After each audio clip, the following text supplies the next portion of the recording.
A 23-year-old girl comes to our OP with complaints of difficulty to sleep for the last 4 months. She's tired during the whole day and she's preparing for a postgraduate exam because of which she drinks several cups of tea during the day and also stays up all night with her mobile phones and tabs. She says it's very difficult for her to maintain sleep throughout the night. On examining her, of course, she had dark circles. She was feeling very tired and anxious, and her pulse rate was high. What is she going through? What brings her to the hospital?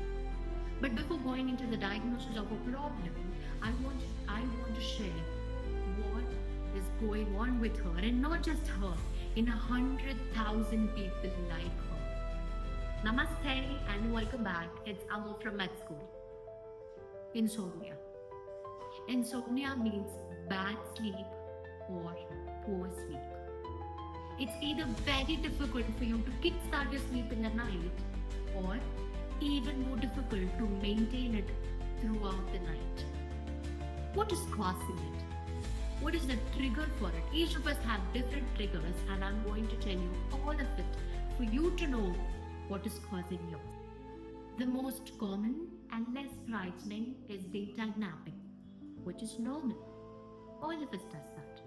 But when you take a deep 2 to 3 hours of sleep other than a power nap, then of course you are going to experience insomnia, and this type is not something to worry about. Then comes irregular sleep-wake cycle.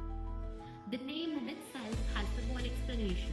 Your body is like a clock which has its own alarms and notifications for when to sleep, eat, rest, and a lot. But because it's happening in your body, it's called a biological clock, and more scientifically, it's called circadian rhythm. Now, what happens when you think you're the one and do things intentionally or experimentally? You're disturbing someone deep in, and he is totally confused. He gives up because you have taken the control of your body. And there you invite insomnia. Then comes the people who love coffee. Coffee lovers, tea lovers, cola lovers, and even lovers. Of course, you have insomnia, and taking them close around your bedtime is going to give you nightmares even without sleeping. Because these substances are in itself called wake promoting substance. Next is the most annoying sentence you keep hearing from your mother. 24/7, 365 days, phone adikadadi. Yes. Do not take your phone, do not look into your phone, do not scroll through your phone under blankets, and yes, she is right. She's protecting you from insomnia. Mom always want the best for you kiddos. So listen to her sometimes, because most of the time I know she's wrong. Now comes the problem of Gen Zs. Boyfriend arguments, workplace email stress, your toxic circle making you anxious, and my beloved overthinkers. You know what it is, and it's exactly this. Now, what happens to you all?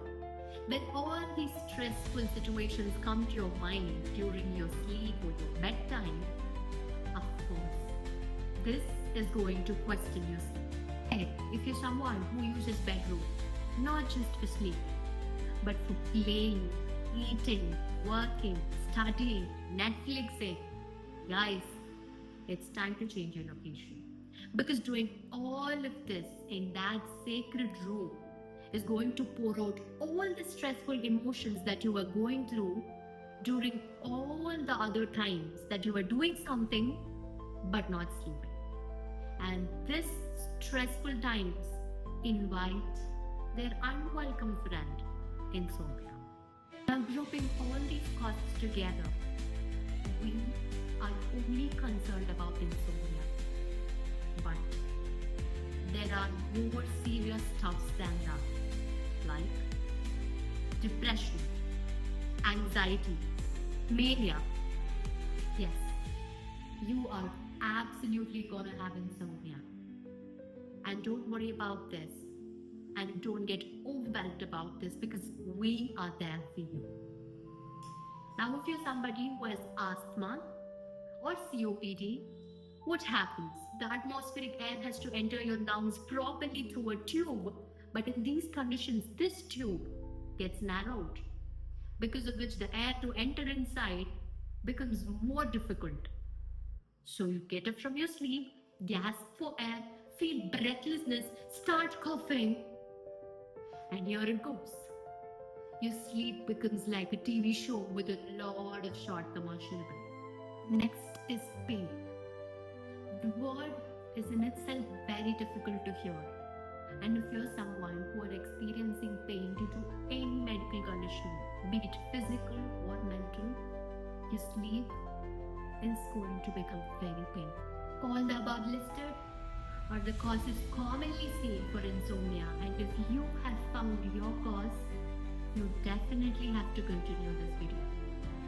Because if you are someone who are experiencing insomnia for a very, very long time, you are going to have one of the following symptoms I am going to list for you. And number one is your performance graph in work, study, social situations have drastically gone down. Next, your ability to think, take decisions, remember has become difficult. Very difficult. You are easily drained both physically and mentally, and feeling of tiredness and pain puts you to the ground. And you're grumpy 80% of the day, and your friends believe. And finally, sorry people, you are at high stakes to get dementia. Yes, you heard it right. And dementia is a problem in which your brain, which is like a library, starts losing its books. But hearing all of this, if you think that this is incurable, really, insomnia is more common than you think, and you're not the only one. Now, coming to the girl who was 23 years old who came to our OPD, I was going to tell you the diagnosis, and yes, you got it right. She is diagnosed with chronic primary insomnia. Wanting to talk about the treatment of insomnia, I would be highlighting only the non-medicated options which you can follow at your home, at your own pace. The one and the most important is sleep hygiene. And I'll be talking about the sleep hygiene in my next video. Until then, share this to your friends who suffer from insomnia. Comment your questions below, which will be answered. And like, subscribe, and share to Amo from Med School. Because all of us deserve a good night's sleep and a beautiful morning. Good night, sweet dreams. Until then, it's Amo from Med School.